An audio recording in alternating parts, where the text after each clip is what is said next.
I begin my talk with a quote by the Greek philosopher Plato. And it goes, "Music gives soul to the universe, wings to the mind, flight to the imagination, and life to everything."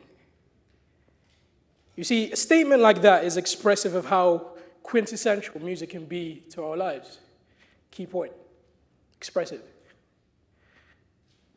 First time I heard the quote, I thought to myself, what is a philosopher doing talking about music? I thought only cool people talk about music. But no, what I do know is, well, I don't know, but what I do know is, amongst the music we hear every day, willingly and unwillingly, some tolerable, some merely pleasant, others exasperating, ever so often, when fortunate, we hear music that transfixes us, stops us in our tracks. Some people call it the universal language, while others call it the window to the soul. You can tell I'm quite obsessed with it. Now, before I continue, I have to give a little disclaimer. I am no doctor or psychologist, but my ability to talk about music as a therapy is one of self-experience, both as a consumer and a producer. So let's get into it. I'll tell you a story, but before I do, who here has ever been brought to tears by a song? Most of us. Nice. Do you know why that happens? I'll tell you why. So, from a scientific standpoint, emotions are just our mind's interpretation of a trigger. In the case of music as a trigger, our brain sees a sequence of sounds and invokes an emotion. This brings back memories and influences our thinking and behavior. This is why sometimes it's hard to explain how we feel in the moment when we do start crying. We can barely grasp what happens in that short span of time. I believe it's also the logic that goes behind industries like the film industry with the meticulous sound selection. I mean, imagine hearing a love ballad behind a horror movie. I'm not trying to fall in love with Annabelle. As a child, my mom would probably describe me as rebellious or maybe chaotic. One day at my parents' house, I was listening to the radio, and the song Lonely by Akon came up. I remember the lyrics and melodies being so depressing. I cried. Actually, I wept. Now, was I actually lonely? Of course not. But at that point in time, I felt every emotion Akon was trying to tell me through that song. I might as well have written the song with him on that day. Years went down the line, and my dad came up to me and asked me, "Son, what instrument would you like to learn?" I told him the drums. I was fascinated by drummers. He came home with a keyboard. Nevertheless, I loved it. I cherished it. Not because it had drum samples on it, of course, but I developed a new fondness for the keyboard. I was a couple YouTube videos later and one or two lessons, I was able to play a full song coherently. In case you were wondering what song it was Happy Birthday.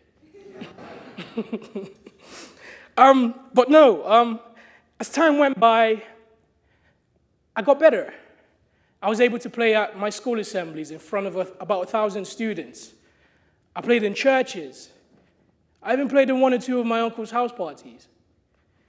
But the memory I do quite remember from all of this is when one day I walked into a mall and sat at the piano they had there. I started playing, and a kid that was crying in the corner just immediately stopped crying. He came and sat right beside me. You see, I had not said anything to him, but it was almost as if I had put him at ease. And then it dawned on me. I've never been one to be able to vocalize my emotions or the way I feel.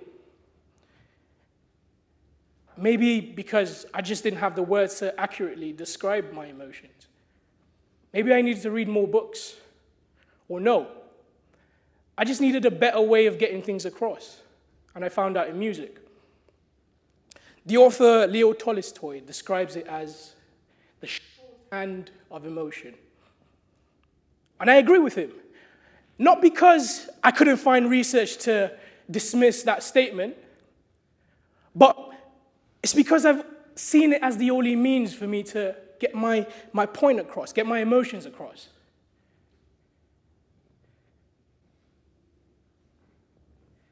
It was the only way I could convey the way I felt.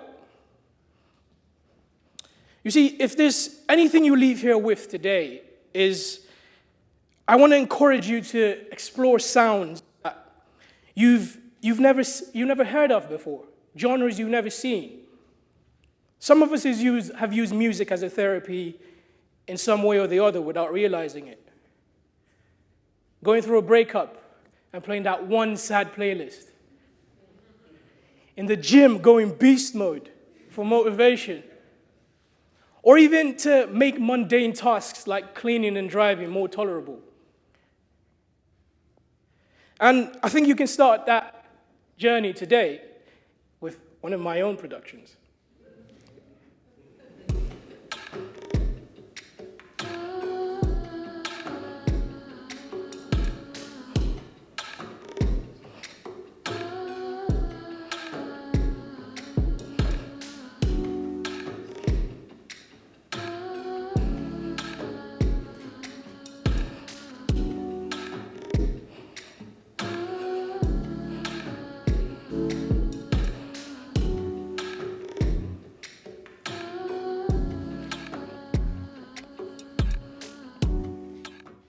And so, I end where I began.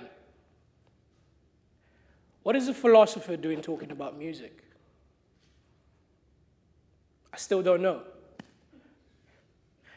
But what I do know is that philosophy teaches us critical thinking and logical analysis amongst many things. To be able to understand the language we use to describe the world and our place within it. And what better language to understand than a universal one? Good afternoon, everyone. My name is Jabani Lassa. Thank you for coming to my TED Talk.